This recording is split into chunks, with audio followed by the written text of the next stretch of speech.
Good morning, good afternoon, or good evening, depending on when you're tapping in with us. It is Monday, February 16th, 2026, and this is the Orange Ball.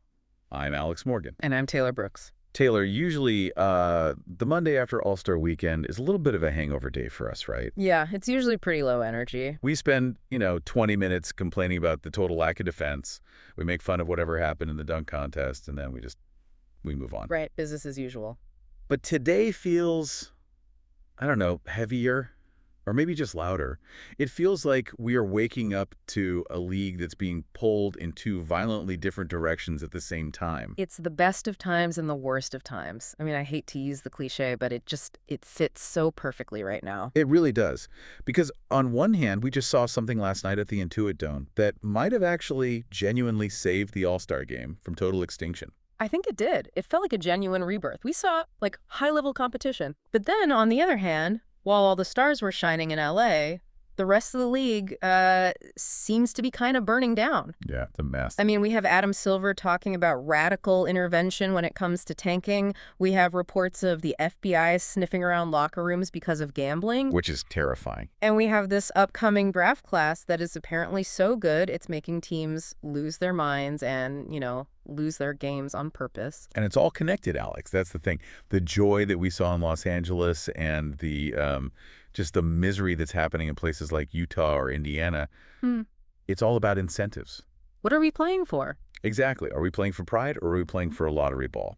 That was the question this weekend. That is the mission for today.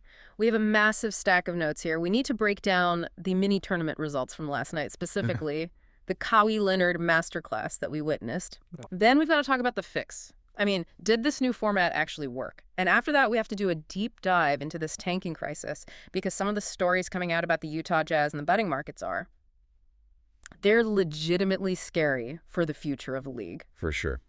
And we can't forget the road ahead. We got some injury updates on Luka and Dame that could shift the entire Western Conference playoff picture. Okay, a lot to get to. So let's get right into it. Segment 1, let's talk about last night's games. Let's do it. All right, Taylor, help me out here because I'm looking at the box scores and the numbers.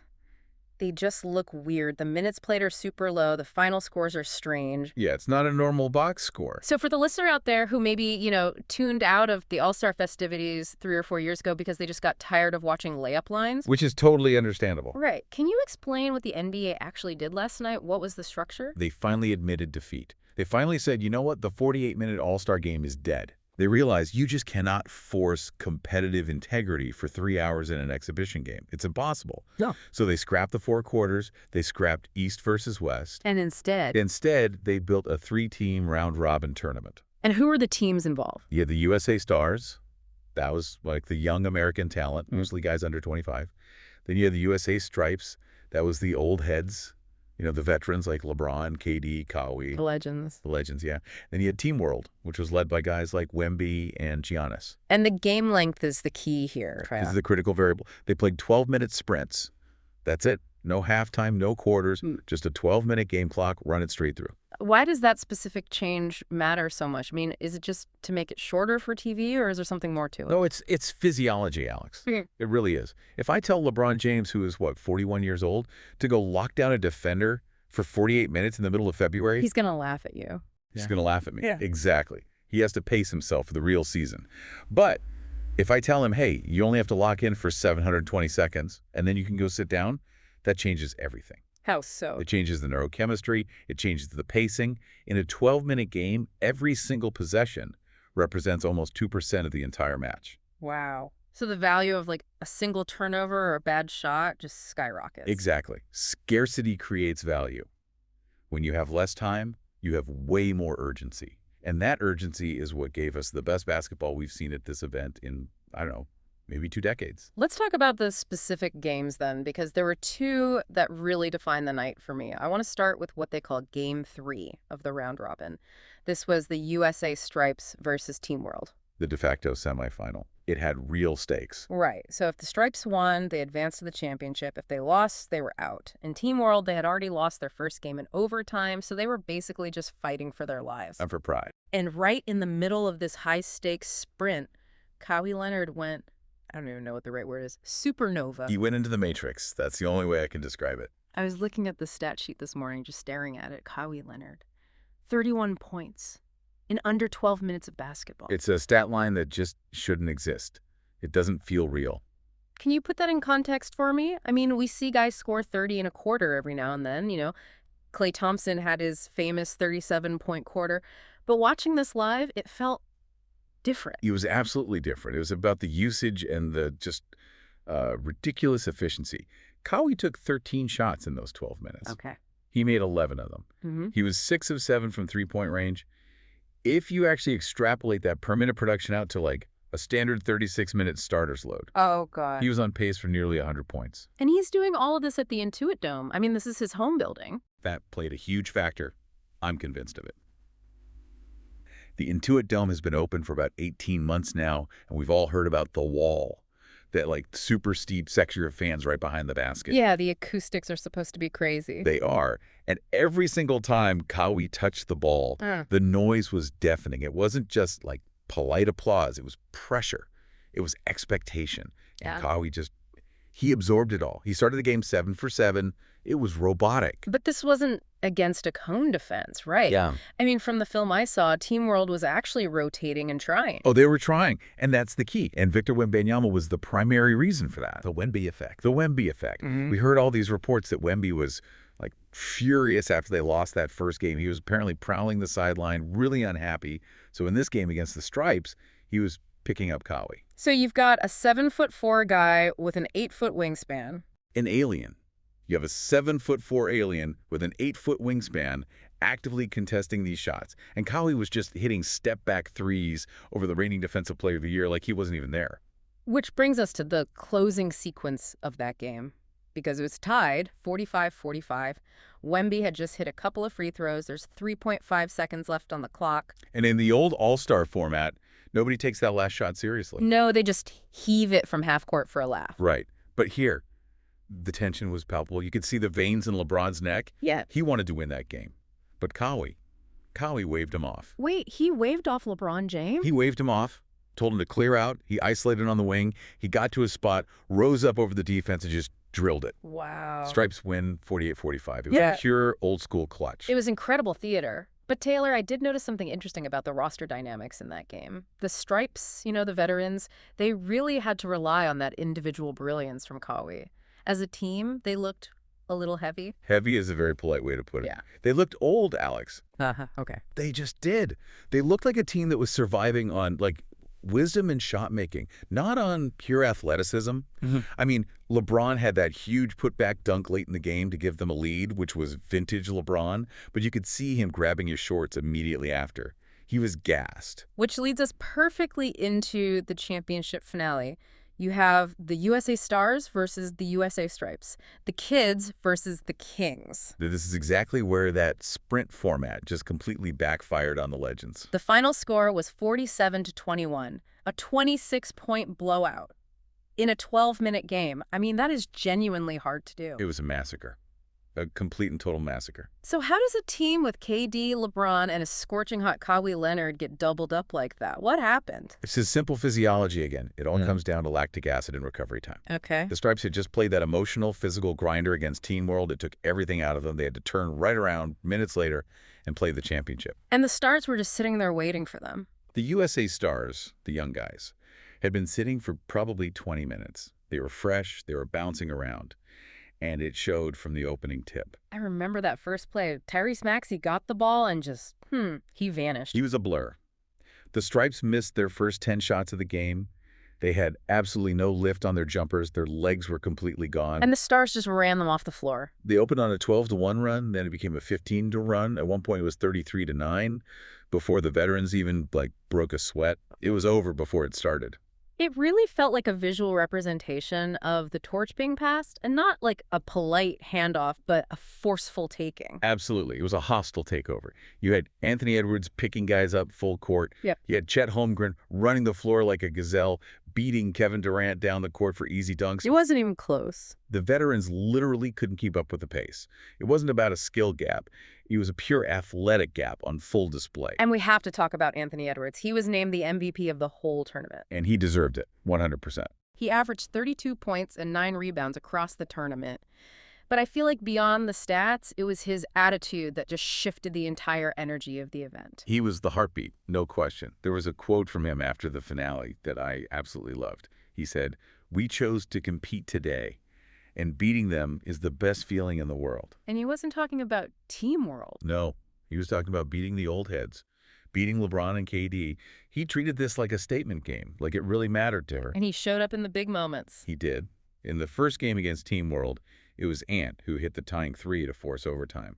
In the final, he kept his foot on the gas even when they were up by 20. He set the tone.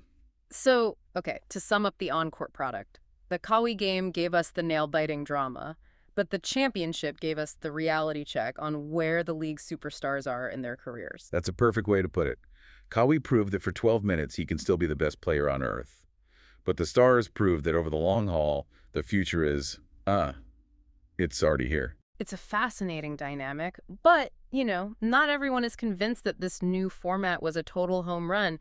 There are some cracks in the foundation, and there are some really serious controversies bubbling up from the weekend and from the league at large. So let's get into the hot takes and maybe the uglier side of the NBA in segment 2. All right, welcome back. We just spent a lot of time praising the on-court product, but now we need to look at the fallout. I mean, the narrative heading into this weekend was that the All-Star game was broken. It was dead. Unwatchable. It was on life support, let's be honest about it. Totally. So the big question now is, did this round-robin tournament thing actually fix the problem? Or was this just a gimmick that got lucky for one night? Okay, I'm going to plant my flag here, Alex. It was a success. A massive, unqualified success. And I don't even think that's a hot take. I think that's just looking at the evidence that was right in front of us. Okay, hold on. Let me push back on that a little bit. Because the finale, the last thing people saw was a 26-point blowout, where one team basically stopped playing because they were tired. I know. Zach Harper over at The Athletic made a great point. He said if the climax of the movie is a dud, the movie isn't great. So does that ending kind of ruin the whole journey for you? I don't think so, and here's why. Yeah. You have to look at the data from the whole night. Game 1, Stars versus World went to overtime. The Stars won 37-35. Right. When was the last time we had an all-star game go to overtime with actual defensive stops at the end? It's been years. A decade, maybe. Exactly. Then, Game 2. Stripes versus Stars ended on a De'Aaron Fox buzzer beater to win 42-40. Game 3. The Kawhi game winner we just talked about. 3 out of the 4 games played were one-possession thrillers. Yeah. That is not a gimmick. That is real competition. So you're willing to forgive the blowout in the final? I am, because you can't predict a blowout. And honestly, I'd rather have a blowout that's born from one team just completely dominating than, a close game that happens, because nobody is playing a lick of defense. That's fair. But you're crediting the format for the change in intensity. I've heard a lot of people crediting one specific person. Oh, the Wemby effect. The Wemby effect. Exactly. Victor Wembanyama. He was the catalyst, 100%. There were all these reports coming out that after that first loss to the Stars, he was genuinely pissed off in the huddle. I heard that too. He was yelling at his teammates to rotate on defense. He had 3 blocks in Game 1. In an exhibition. I mean, when the best prospect in the world, the undisputed future face of the league, is treating this game like it's Game 7 of the finals, everybody else has to fall in line. He had that quote that went viral, "Being competitive is the least I can do." Such a simple mindset, but it felt, revolutionary compared to the too cool for school attitude we've seen in recent years. It shamed the other guys into playing hard. It really did. Anthony Edwards even admitted it after the game. He said Wemby came out playing hard, so the Stars had to match his energy. It was contagious. But not everyone got that memo, Taylor. We have to talk about the load management all-stars. Yeah, this is the other side of the coin for sure. Yeah. Luka Doncic and Nikola Jokic. I mean, 2 of the top 3 players in the world, arguably. And they basically treated this entire weekend like it was a mandatory HR meeting. They couldn't wait to leave. It was glaring. It was really obvious. Luka played, 5 minutes in the first game and then just sat the rest of the night. Mm-hmm. And Jokic. Mm-hmm. Jokic played, but he was literally passing up open layups to throw, joke passes into the 5th row. And Anthony Edwards kind of took a shot at them in the press conference, didn't he? He did. It was subtle, but it was there.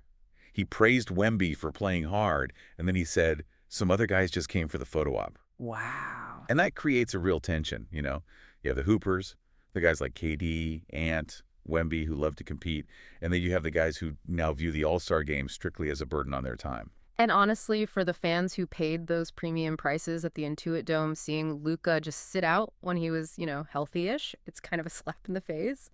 But that brings us to the much, much darker side of not trying. Tanking. While the All-Stars were in LA having fun, the rest of the league is in what Adam Silver is calling a race to the bottom that's worse than we've seen in recent memory. It's shameful, Alex. It's just flat out shameful. And Right. we need to really unpack the Utah incident because it is the perfect case study of what is wrong with the NBA right now. Okay, walk us through this. This happened in the Jazz versus Magic game earlier this week. So Fox Sports had a great report on this. The Jazz, as an organization, are technically trying to lose. They want a high draft pick. But their players, guys like Lauri Markkanen and Jaren Jackson Jr., who they just got at the trade deadline, they're professionals. They want to win. Of course. So entering the fourth quarter of this game, the Jazz are actually leading the Magic 94-87. Markkanen is on fire. He has 28 points. They're controlling the game. And then what happens? And then Will Hardy, the coach, who is obviously just following orders from the front office, benches Markkanen. He benches Jackson Jr. He benches Jusuf Nurkic. He puts in a lineup of guys who, and I'm being charitable here, probably belong in the G League, for the entire fourth quarter. Well, they were winning by 7 points. While winning by 7. And predictably, they collapse. The Magic outscore them by a ton in the fourth quarter and win the game 120-117. It was blatant. It was basically match fixing. And the league fined them, right? I saw that. They fined the Jazz and the Pacers, who did something very similar. But Alex, a fine to an NBA owner it's nothing. It's a business expense. Right. If the fine is, say, $750,000, but the player you get in the draft is worth $500 million to your franchise's valuation, you pay that fine with a smile on your face and you move on. But here's where it gets so much darker. You mentioned earlier there was an elephant in the room. Tom Haberstroh brought this up. Why is the FBI suddenly getting involved in NBA lineup decisions? This is where the story shifts from, a sports ethics debate to a potential federal crime investigation. Okay, explain that leap for me. Why does the FBI care if the Utah Jazz suck on purpose? It's all about the gambling money. The NBA is now fully 100% integrated with sports betting. There are millions and millions of dollars riding on every one of these games. Prop bets, quarter lines, live betting. Okay, I'm with you. Now imagine you are a low-level staffer on the Utah Jazz. And, at 2:00 p.m. on game day, that Lauri Markkanen is going to be benched for the entire fourth quarter, regardless of the score. The public doesn't know that. The Vegas odds makers don't know that. That is valuable inside information. Exactly. If someone with that knowledge goes and places a bet on the Magic to win the fourth quarter, or they bet the under on Markkanen's total points, that is effectively insider trading. It's fraud. And that's what the investigation is about. Yes. The FBI is looking into whether team personnel are leaking these tanking strategies to bettors. And if that is happening, the integrity of the entire sport just collapses overnight. It's not just about trusting the process anymore. It's about whether the game itself is rigged for profit. Man, that puts Adam Silver in just a brutal spot. He has to stop the tanking, not just to protect the fans, but to keep the feds off his back. He's cornered. He's completely cornered. And that's why he's talking about these radical remedies. Like what? What's on the table? I mean, he's hinted at things like abolishing the draft entirely, or implementing a relegation system like they have in European soccer. Abolishing the draft seems impossible. The Players Association would never go for that. Oh, it's highly unlikely.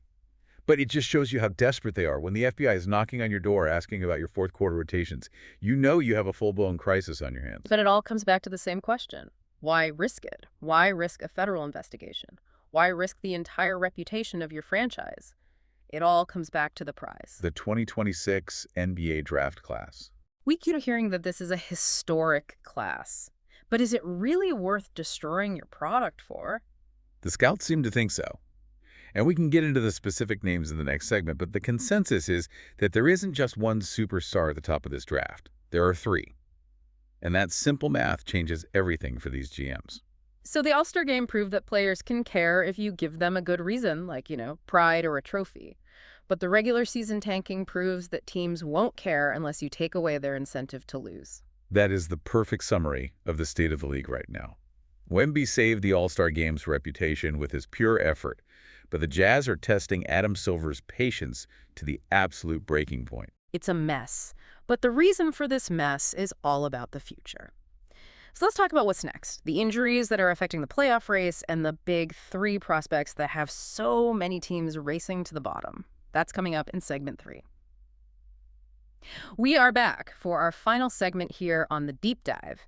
We've looked at the exhibition, we've looked at all the controversies. Now let's look forward at the reality of the NBA schedule as it moves ahead. The real season starts now. It really does. And unfortunately, it seems like health is the biggest storyline right now. Let's circle back to Luka Doncic. We mentioned he only played 5 minutes in the All-Star game. He's on the Lakers now, which still feels so weird to say. But what is the latest on his actual status? The news is cautiously optimistic, I'd say. He gave an update after the game saying his hamstring felt good after that limited run. He basically said he wanted to be there for the fans who voted him in, which is why he suited up at all, even for just a few minutes. And hamstrings are so tricky, especially for a player like Luka, whose game is built on change of pace. They have to be terrified of it. Luka's entire game is built on deceleration. Those stop-and-go moves, the step-backs, that puts immense strain on the hamstrings. If he tweaks that thing again, he's probably out for 4-6 weeks, and if that happens, the Lakers season is just, it's over. And the stakes could not be higher for them right now. The Lakers are 33-21. They're sitting there in 5th place in the West. That is a dangerous spot to be in. So dangerous. You are one bad week away from falling right into the play-in tournament. And LeBron James knows it. He explicitly said health is their team's biggest hurdle. He knows they cannot survive a playoff series if Luka is only at, say, 70%. No chance. And they have a huge test coming up immediately, Friday night, the Battle of L.A. Lakers versus Clippers. And just think about the dynamics we were just talking about. On one side, you have Kawhi Leonard, who just looked like a cyborg, dropping 31 points in 12 minutes. He's completely fresh. He's energized. Right. And on the other side, you have the Lakers, with Luka nursing a hamstring and LeBron trying to manage his mileage for the playoffs. It's a huge contrast. That game on Friday is going to be a fascinating litmus test. If Kawhi brings that same all-star energy to a regular season game against a hobbled Lakers team, I mean, that could be a huge statement win for the Clippers. It's crucial for seeding. Both of those teams are desperately trying to avoid the play-in and secure home court advantage. That 4-5 matchup in the Western Conference is going to be a complete bloodbath. Speaking of injuries and just bizarre situations, Damian Lillard. This was one of the strangest but also kind of coolest stories of the whole weekend. So just to recap, Damian Lillard is back with the Portland Trail Blazers, but he is out for the entire season recovering from a torn Achilles. I mean, a devastating injury. Career-altering, yeah. Yet, he received special approval from the league to return for just one event, the three-point contest. And he won it. It was incredible. He beat Devin Booker and the rookie Connueppel. He won his 3rd title, which matches the record held by Larry Bird and Craig Hodges. It was a classic Dame Time legacy moment. He said he just wanted to feel that pressure again, to be in front of the fans. And honestly, Alex, watching him shoot, you completely forgot that he has a torn Achilles. His upper body mechanics are just so flawless. It's all pure muscle memory for him. But Taylor, does this actually, I don't know, does this help Portland at all? In the standings. Of course not. He's not playing a single minute of actual basketball this year. But for the vibes, for the culture of the team, I think so. It reminds everyone, hey, I'm still here, and I'm still one of the best shooters to ever play this game. That's a good point, but it also just highlights the tragedy of all the talent that's sitting on the sidelines. We're missing Lillard, we've missed Ja Morant for long stretches. The league really needs its stars on the floor. Which brings us full circle back to the teams that definitely don't want their stars on the floor. We talked about the Jazz tanking, now let's talk about the why. Who is in this Tier 1 group of prospects that has, like, 10 different teams actively trying to lose games? Yeah, Sam Vecini, the draft expert, he noted that he has never had 3 Tier 1 prospects in a single draft class before. He said usually it's one guy, maybe 2. Why is this year so different? It's the variety and the ceiling of these guys. You have 3 players who would probably go number 1 in almost any other draft here. So who are they? Break them down for us. Okay, first, you have A.J. DiPanza from BYU. He's a 6'9" scoring wing. The best comparison is like a mix of Paul George and Tracy McGrady. He can score from everywhere on the court, effortlessly. Oh, okay. Then you have Darren Peterson from Kansas. He's a big guard, an elite playmaker, and he plays with the poise of like a 10-year veteran. He's incredibly polished. And the third one? The third is the name everyone already knows, Cameron Boozer. Carlos Boozer's son, right? The very same. He's at Duke, and he is an absolute monster. He is dominating college basketball physically in a way that we haven't seen since maybe Zion Williamson. He's averaging 20 and 10 in his sleep. He's a guaranteed star. So that explains the math for these front offices. If you have the first, second, or third pick in this draft, you're basically guaranteed to get a franchise-altering superstar. Exactly. It triples your odds of success. And that, in their minds, justifies the race to the bottom that we're Yeah. seeing from teams like Utah, Brooklyn, and Charlotte. It justifies the risk of getting fined by the league. It sounds like the post-All-Star break basketball for the bottom 10 teams is going to be pretty much unwatchable. It's going to be ugly, Alex. It's going to be really ugly. You should expect to see a lot of G League lineups out there. Expect a lot of general soreness to keep perfectly healthy 22-year-olds on the bench. It's going to be a shameful sprint to the bottom for Debanza, Peterson, or Boozer. Is there any one team in particular that you're watching in this race? The one I'm watching really closely is the Milwaukee Bucks, The Bucks. Why them? because they are stuck in no man's land. They've been really bad this year. Giannis is clearly frustrated. But here's the kicker. Due to some old trades and pick protections, they lose their first-round pick if it's not bottomed out properly. So they're actually incentivized to tank. But they have Giannis Antetokounmpo on their roster. It's a complete conflict of interest within their own locker room. Giannis Yeah. wants to win every single game. The front office might actually need him to lose to save that valuable draft asset. That is a recipe for an absolute explosion. That is a storyline that could completely reshape the league this summer. I mean, if Giannis decides he's done with another rebuild or a tanking situation, the trade market would just go insane. Exactly. The whole league will be watching Milwaukee. Looking way, way forward, the next All-Star weekend in 2027 is going to be in Phoenix. Yeah, and hopefully this new format sticks around. I really want to see this sprint tournament again. And maybe next time the veterans will do a better job with their conditioning for it. So, Taylor, let's wrap this whole thing up with a final thought. We saw the highest highs of the sport this weekend, and we're also staring down the barrel of some of its lowest lows. I think the second half of this season is going to be a tale of two leagues. It really is. You're going to have a bloodbath for that 5 seed in the West. The Lakers, the Clippers, the Mavs, all fighting for their playoff lives. And at the exact same time, you're going to have this shameful FBI-scrutinized tank-off happening at the bottom of the standings. It's the beauty and the beast of the modern NBA. We got our theater this weekend at the Intuit Dome. We got Kawhi's shot. We got Ant's MVP performance. But the real drama, the stuff that really matters, the playoff seeding and the lottery balls, that starts right now. It does. From here on out, every single game counts, either for a championship ring or for a generational rookie. Well said. Thanks for listening to The Orange Ball. Make sure you subscribe for daily updates as we sprint toward the playoffs. We'll be tracking the standings, the injuries, and yes, even the tanking. Ball don't lie, and neither do the standings. We'll see you tomorrow.